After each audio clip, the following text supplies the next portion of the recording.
ناظرین، آج میں آپ کو شمالی علاقہ جات کی سیر کا کچھ حال بتاؤں گا کہ پاکستان ایک خوبصورت ملک ہے۔ ہم لوگ باہر کے ممالک میں جاتے ہیں، وہاں کی بڑی بڑی بلڈنگیں، شاہراہیں اور مختلف چیزیں دیکھنے جاتے ہیں، لیکن ہمیں اس بات کا علم نہیں ہے کہ ہمارے پاکستان کے اندر جتنی خوبصورتی ہے تو شاید ہی کسی ملک کے اندر ملے۔ ہم اس طرح ہزاروں اور لاکھوں روپیہ لگا کر باہر کے ممالک میں جاتے ہیں۔ اگر ہم چند ہزار لگا کر اپنے پاکستان کو دیکھیں تو یقیناً اس سے ملک کی جو معاشی صورتحال وہ بھی بہتر رہے گی اور آپ کو اپنے پاکستان کا پتہ چلے گا۔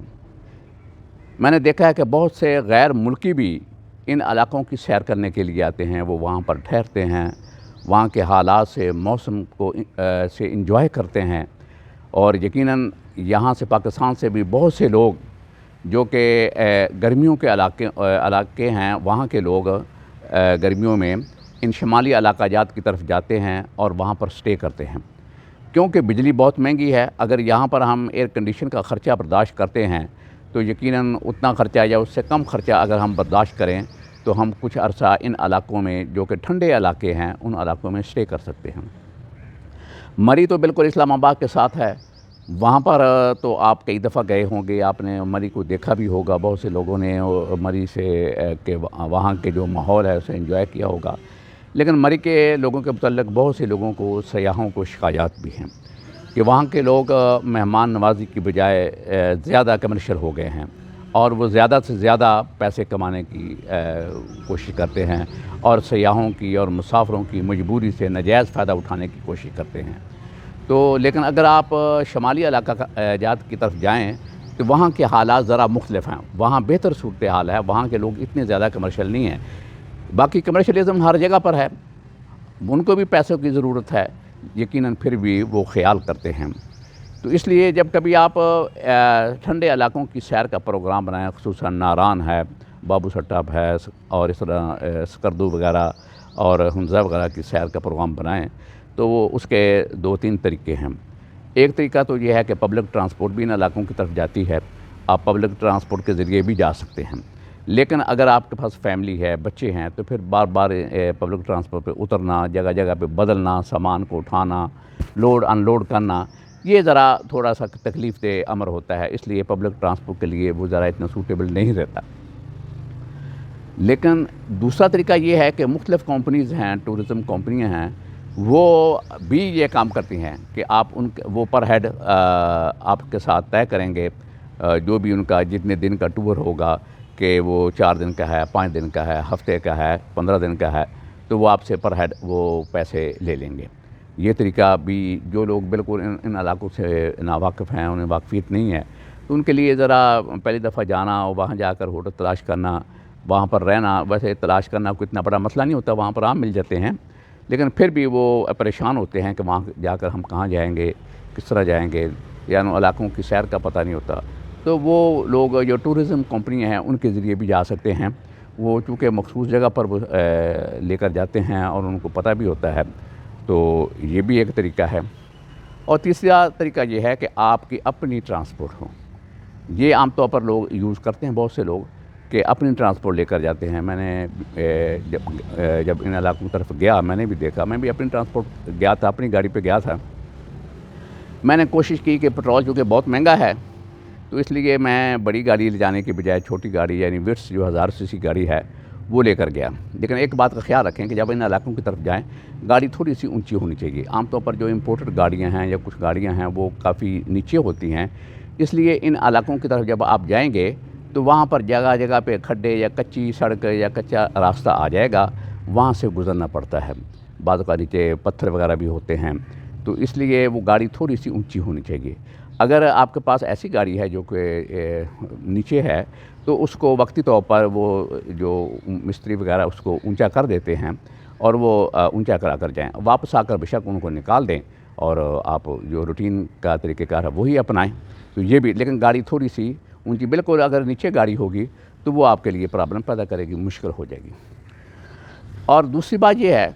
کہ گاڑی فٹ ہونی چاہیے، صحیح ہونی چاہیے، یعنی کہ اس کا انجن وغیرہ بالکل ساؤنڈ ہونا چاہیے، کیونکہ چڑھائی کافی ہوتی ہے۔ تو تو بعض چڑھائی پہ آپ نے چڑھنا ہوتا ہے، تو اس لیے گاڑی اگر فٹ نہیں ہوگی تو اس کے لیے چڑھنا مشکل ہو جائے گا، اس کے اوپر لوڈ بھی ہوتا ہے، آدمی بیٹھے ہوتے ہیں اور سامان بھی ہوتا ہے، تو وہ لوڈر گاڑی کو اوپر لے جانا ذرا مشکل ہو جائے گا، اس لیے اس کا انجن بالکل فٹ ہونا چاہیے۔ دوسرا یہ کہ اس کی جو بریک ہیں وہ بھی بالکل سیٹ ہونی چاہیے، ٹھیک ہونی چاہیے، اس کو چیک کرا کر جب آپ ارادہ کریں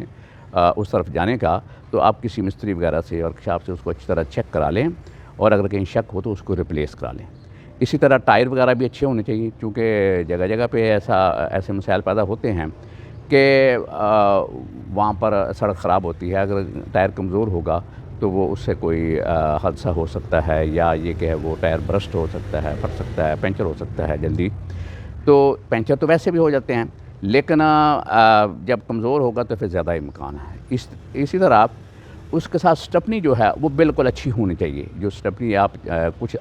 دیر چلا سکیں۔ تو اس لیے چونکہ بعض اوقات جو پنچر وغیرہ کے یا اس کے پراپر طریقے ہوتے ہیں وہ قریب اویلیبل نہیں ہوتے۔ میں بھی جب واپس آ رہا تھا تو ایک جگہ پر وہ چلاس کے قریب جب بابو سر ٹاپ کی طرف آ رہا تھا واپسی پہ، تو ایک کھڈے میں میری گاڑی لگی، تو وہ چھوٹا سا کھڈا تھا لیکن اس کا جو رم تھا وہ ٹیڑھا ہو گیا، جس کی وجہ سے اس کی ہوا نکل گئی، کیونکہ یہ ٹیوب لیس ٹائر کا یہ پرابلم ہے، اگر اس کا رم وغیرہ تھوڑا سا بھی ٹیڑھا ہو تو ہوا نکل جاتی ہے۔ میں نے سمجھا شاید پنچر ہو گیا، خیر میرے پاس سٹپنی تھی، میں نے فوری طور پر اس کو چینج کیا، اور اللہ کا شکر ہم خیر خیریت سے ناران پہنچ گئے۔ ناران پہنچ کر میں نے وہاں پر اس کو پھر سیٹ کرایا دوبارہ، انہوں نے چیک کر کے کہا کہ یہ پنچر نہیں ہے، لیکن یہ چونکہ رم تھوڑا سا ٹیڑھا ہو گیا اس لیے وہ ہوا نکل گیا۔ انہوں نے رم وغیرہ سیدھا کر دیا اور ہوا بھر دی، اور رات میں نے وہاں سٹے کرنا تھا، رات کو ٹھہرا، صبح میں نے چیک کیا تو وہ ٹائر وغیرہ ٹھیک تھے، میں نے کہا شکر ہے، اور میں لاہور کی طرف روانہ ہوا۔ یہ بات آپ نے خاص طور پر خیال رکھنی ہے کہ گاڑی کو چیک کر کے صحیح طریقے سے جو چھوٹی موٹی کمی اگر اس کے اندر ہو تو اس کو ریموو کرا کے پھر آپ نے اس طرف سفر کرنا ہے، ورنہ آپ کے لیے پریشانی ہو جائے گی۔ بعض ایسے علاقے بھی ہوتے ہیں جہاں پر قریب مستری یا دکانیں اویلیبل نہیں ہوتی، تو پھر آپ کے لیے یہ مشکل ہوگی۔ اگر آپ نے اسکردو اور گلگت ہنزا کی طرف جانا ہے تو اس کے دو راستے ہیں۔ ایک راستہ تو براستہ کاغان ناران ہے اور بابو سر ٹاپ ہے، یہ راستہ ذرا قریب ہے، زیادہ تر لوگ یہی راستہ اختیار کرتے ہیں، چونکہ ان علاقوں میں راستے میں جو علاقے آ رہے ہیں وہ بھی ٹھنڈے علاقے ہیں۔ اور دوسرا راستہ بشام کی طرف سے ہے، وہ بشام سے چلاس کی طرف اگر آپ آئیں گے تو وہ ذرا 2-4 گھنٹے اس کا سفر زیادہ ہے، لیکن راستہ وہ ٹھیک ہے۔ وہ راستہ جو ہے بشام کا راستہ وہ میرا خیال 12 مہینے کھلا رہتا ہے، وہ بند نہیں ہوتا۔ لیکن یہ جو راستہ ہے بابو سر والا اور ناران والا، یہ راستہ بند ہو جاتا ہے سردیوں کے اندر۔ یہ ستمبر کے بعد تقریباً جب برف باری شروع ہوگی تو اس راستے سے جانا ممکن نہیں ہوگا، برف باری ہو جائے گی۔ اور پھر جا کر یہ جون میں تقریباً یا مئی جون میں جا کر یہ راستے کھلتے ہیں، یہ 2-4 مہینے 5 مہینے راستے کھلتے ہیں۔ یہاں سے پھر لوگ عام طور پر سیاح جو ہیں جو گرمیوں میں اس علاقے کی طرف جاتے ہیں ان راستوں سے جاتے ہیں۔ ان راستوں سے جب آپ نے جانا ہے تو ایک سب سے بڑی بات ہے کہ وہ بڑی ڈرائیونگ جو ہے وہ بڑی احتیاط کی ضرورت ہوتی ہے، کیونکہ اس کے جگہ جگہ پر موڑ آ رہے ہوتے ہیں، پہاڑ ہوتے ہیں، پہاڑوں کے اندر آپ نے ٹرن لینا ہوتا ہے، کبھی دائیں کبھی بائیں۔ چونکہ آپ اس علاقے کے ریگولر ڈرائیور نہیں ہوتے، نہ ہی آپ کو ان علاقوں کا اتنا زیادہ اندازہ ہوتا ہے کہ جب آپ ٹرن لیں گے کہ آگے کیا ہوگا، آگے کھڈا ہوگا، آگے روڈ سیدھی جا رہی ہے، دائیں جا رہی ہے، بائیں جا رہی ہے۔ تو اس لیے جب ہی کوئی ٹرن آئے، کوئی موڑ آئے تو اپنی سپیڈ کو انتہائی کنٹرول رکھیں۔ وہاں پر جگہ جگہ پہ لکھا ہوتا ہے کہ 30-40 جو کلومیٹر ہے وہ رفتار وہ انہوں نے مقرر کی ہوتی ہے، تو بہتر ہے آپ اس کو فالو کریں۔ کچھ گاڑیاں آپ ضرور دیکھیں گے کہ وہ بڑی تیزی سے آپ کے پاس سے گزر کے جا رہی ہوں گی، وہ یا تو لوکل ہوتے ہیں یا ناسمجھ لوگ ہوتے ہیں، تو انہیں پتہ نہیں ہوتا۔ جو لوکل لوگ ہیں انہیں چونکہ روزانہ انہوں نے دن میں کئی دفعہ وہاں سے گزرنا ہوتا ہے، انہیں ہر روڈ ہر جگہ پہ یاد ہوتی ہے، اس لیے وہ تھوڑی سی رش ڈرائیونگ کرتے ہیں۔ لیکن آپ نے یہ کام بالکل نہیں کرنا، آپ کو آدھا گھنٹہ بعد میں پہنچ جائیں گے، اس لیے آپ نے کوئی رسک جو ہے وہ نہیں لینا۔ بڑی محتاط طریقے سے ڈرائیونگ کرنی ہے اور احتیاط کو مد نظر رکھنا ہے۔ اور جب آپ نے ان علاقوں کی طرف جانا ہے تو ظاہر بات ہے آگے راستے میں جو چڑھائیاں آئیں گی بڑی، تو وہاں چڑھائی پہ آپ مناسب طریقے سے جس طرح بھی آپ کا گیئر کام کرتا ہے تو چڑھائی پہ اتنا زیادہ مسئلہ نہیں ہوتا کہ چڑھائی پہ جو گیئر آپ لیکن اترتے ہوئے ذرا احتیاط کریں کہ وہاں پر بڑا گیئر کی بجائے تھوڑا چھوٹا گیئر لگائیں۔ بالکل چھوٹا گیئر عام طور پر کہتے ہیں کہ لوئسٹ گیئر لگائیں، لیکن اس کے اندر میں نے دیکھا ہے کہ بعض اوقات اس کے جو ریم کے ڈرم ہوتے ہیں وہ بھی گرم ہو جاتے ہیں، بریک بھی گرم ہو جاتی ہے، اس لیے مسلسل چھوٹا گیئر بھی نہ لگائیں۔ بہت زیادہ چڑھائی اگر آپ اونچائی کی طرف جا رہے ہیں، چڑھائی سے اونچائی کی طرف جا رہے ہیں، تو پھر آپ وقتی طور پر چھوٹا گیئر لگا لیں، لیکن اس کو مسلسل نہ لگائیں، مسلسل چھوٹا گیئر نہ لگائیں، اس سے بریک تو گرم ہوگی، بریک کے ساتھ ساتھ وہ جو ریم کے ڈرم ہیں وہ بھی گرم ہو گئے، وہ اس سے خطرہ ہے کہ بریک کام کرنا چھوڑ دیں، اور ایسا میرے ساتھ بھی ہو چکا ہے۔ تو جب میں ناران پہنچا، شکر ہے راستے میں ایسا نہیں ہوا، کیونکہ میں بابو سر آپ کی طرف سے آیا تھا، تو وہ وہاں پر آ کر میں نے گاڑی روکی، دوبارہ اس کو سٹارٹ کر کے چلانے کی کوشش کی، اسی وقت کوئی 1 منٹ کے بعد تو وہ میں نے جب بریک پہ پاؤں رکھا تھا، وہ بریک بالکل نیچے نہیں جا رہی تھی، وہ اپنی جگہ پر اسٹف ہو گئی تھی، جم گئی تھی۔ میں بہت پریشان ہوا، خیر تو میں نے فوری طور پر آہستہ آہستہ اس بریک کو پش کیا، خیر وہ کام کرنے لگی۔ پھر میں نے اپنے مستری کو فون کیا، اس نے بتایا کہ یہ بریک آپ کی گرم ہو گئی ہے، تو آپ اس کو تھوڑا سا ریسٹ دیں آرام سے، تو یہ ہو جائے گی۔ تو آٹومیٹک گاڑی میں یہ پرابلم ہے کہ جب وہ بریک کام کرنا چھوڑتی ہے تو وہ اس کا جو پیڈل ہوتا ہے، ہینڈل ہوتا ہے، وہ بھی نہیں دبتا، وہ بالکل اسٹف ہو جاتا ہے، رک جاتا ہے۔ اور ایسے وقت میں آپ کو اپنے ہوش حواس بالکل قائم رکھیں۔ اور دوسری بات یہ ہے کہ فوری طور پر آپ نے ڈیسیجن کرنا ہوتا ہے کہ آپ کس پوزیشن میں ہیں۔ اگر آپ نارمل پوزیشن میں، کیونکہ مجھے جب پتہ چلا تو میں عام رکا ہوا تھا، کوئی اسپیڈ پہ نہیں تھا، رش میں یا تیز نہیں تھا، بالکل ابھی میں نے گاڑی سٹارٹ ہی کی تھی، تو مجھے فوراً پتہ چل گیا کہ بریک کا پرابلم ہے۔ تو لیکن اگر آپ رفتار میں آ رہے ہیں اور آپ کو پتہ چلا کہ آپ کی بریک نے کام کرنا چھوڑ دیا ہے، تو فوری طور پر اپنے حالات کا جائزہ لے کر اس کا فیصلہ کریں۔ اگر جلدی بریک کی ضرورت ہے تو فوری طور پر ہینڈل بریک کا استعمال کریں مناسب طریقے سے،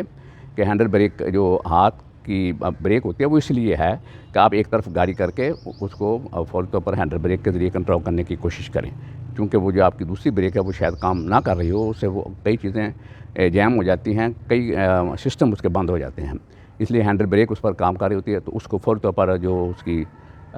ریس ہے اس کو بالکل بند کریں، اور ہو سکے تو گاڑی کو بھی سوئچ آف کر دیں اگر مناسب ہو، اور ہینڈل بریک لگا کر فوری طور پر اس کو کنٹرول کرنے کی کوشش کریں، اور پھر گاڑی کو ٹھنڈا ہونے دیں۔ اور کچھ دیر اس لیے میں نے پہلے بھی اپنی کئی ویڈیو میں کہا ہے کہ جب آپ پہاڑی علاقوں کا سفر کریں تو ہر گھنٹے، 1.5 گھنٹے، 2 گھنٹے کے بعد گاڑی کو ریسٹ دیں، کہیں پر رکیں، چائے شائے پئیں، آدھا گھنٹہ کم از کم رکیں اور گاڑی کو ریسٹ دیں۔ تو میں چونکہ بہت سی باتیں کر رہا ہوں، تو اس سے مجھے یہ خطرہ ہے کہ ویڈیو لمبی نہ ہو جائے۔ تو ظاہر بات ہے کہ یہ تو ہیں اس کی، جب آپ سفر کا ارادہ کریں